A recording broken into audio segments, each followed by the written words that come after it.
Imagine a modest cabin on the Nebraska prairie that over decades transforms into a 52-room mansion surrounded by orchards and gardens. This is the story of Julius Sterling Morton and his family estate, Arbor Lodge. Hi everyone, Ken here. Hit the subscribe button and let's explore this house. In 1832, Julius Morton was born in New York but raised in Michigan. In 1854, lured by the opportunities of the new Kansas-Nebraska territory, the ambitious 22-year-old and his wife Caroline Joy headed west on the very day they married. By April 1855, Morton was editing the Nebraska City News at a salary of $1,000 a year, quickly establishing himself as an influential voice on the frontier.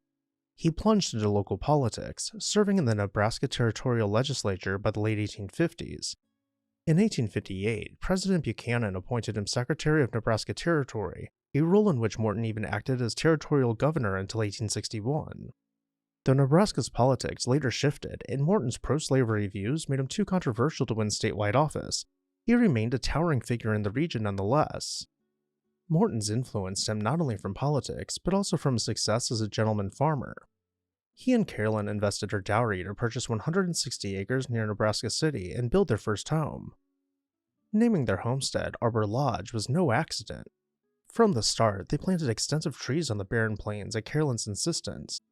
He acquired more land, raising livestock and orchards, and soon the original 160-acre Morton Ranch grew to 1,250 acres of fertile enterprise. By 1857, Morton began urging everyone in the territory to plant trees, waging a public crusade through his newspaper. This campaign culminated in the first Arbor Day celebration in April 1872, when more than 1 million trees were planted across Nebraska. Thanks to Morton's leadership, Arbor Day became an official state holiday in 1885, observed on April 22nd, Morton's own birthday. The idea spread quickly, and nearly every state eventually adopted Arbor Day as an official holiday.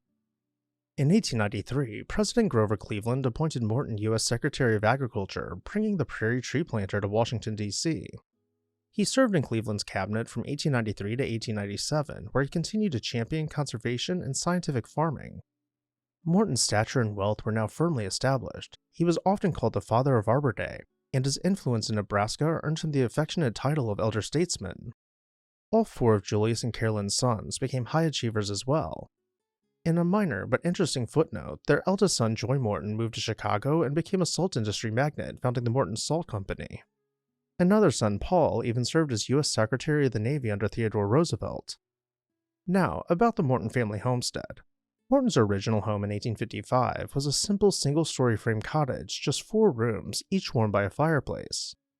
That unassuming L-shaped cottage, built for a few $100s, was the Morton's start in Nebraska. However, as Julius and Caroline prospered and their family grew, they continuously expanded and remodeled the house. During Morton's lifetime, Arbor Lodge underwent 7 major remodels, evolving from a modest cabin into a rambling mansion. The Mortons kept attaching rooms, wings, and further add-ons.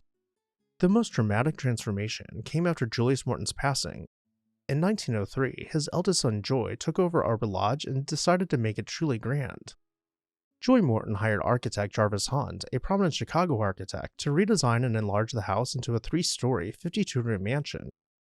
Hunt's renovation added a monumental column portico and extended the mansion in multiple directions, essentially encapsulating the old family home within a much larger edifice. This classical look, with symmetrical facades and grand columns, firmly put Arbor Lodge in the realm of the neoclassical revival style. All about the mansion, the extensive plantings of Julius were accented by grand gardens, parterres separating the lawns from flower gardens, and hedge-lined walkways twisting away beyond grassy knolls and the now maturing trees. What had started off as a simple cabin on the windswept prairie was now a colossal estate tucked away in a forest.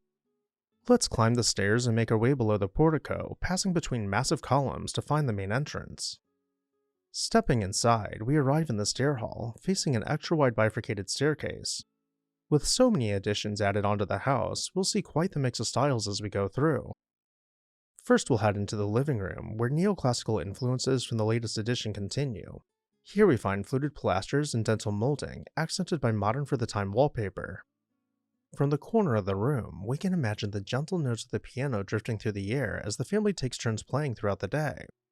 Let's continue through that open door.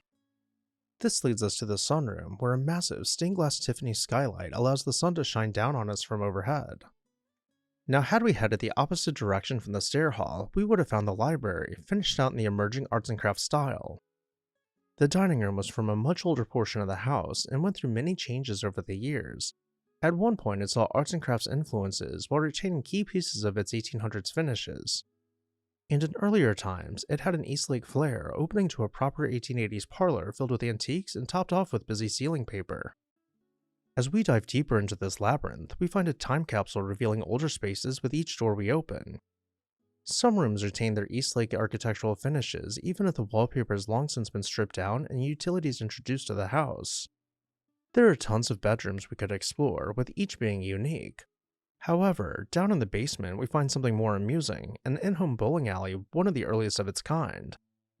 In 1923, Joy Morton donated Arbor Lodge and the core 65 acres of surrounding property to the state of Nebraska. He wanted his father's home to become a public park and museum so that future generations could learn about his life and the origins of Arbor Day. This generous act established Arbor Lodge as Nebraska's first state historical park, opening it up for all to enjoy. Joy's gift explicitly framed the site as a monument to his father, preserving not just the house, but also the tree-filled grounds that Julius had cultivated. In the years that followed, Arbor Lodge was maintained as a shrine to Morton's achievements.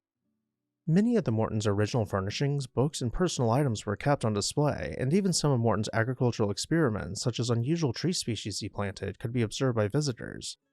And with that, I'll turn it over to you. What did you think about this rambling mansion? Let me know down below in the comments section. And while you're there, make sure you're subscribed so you never miss an exciting episode of This House.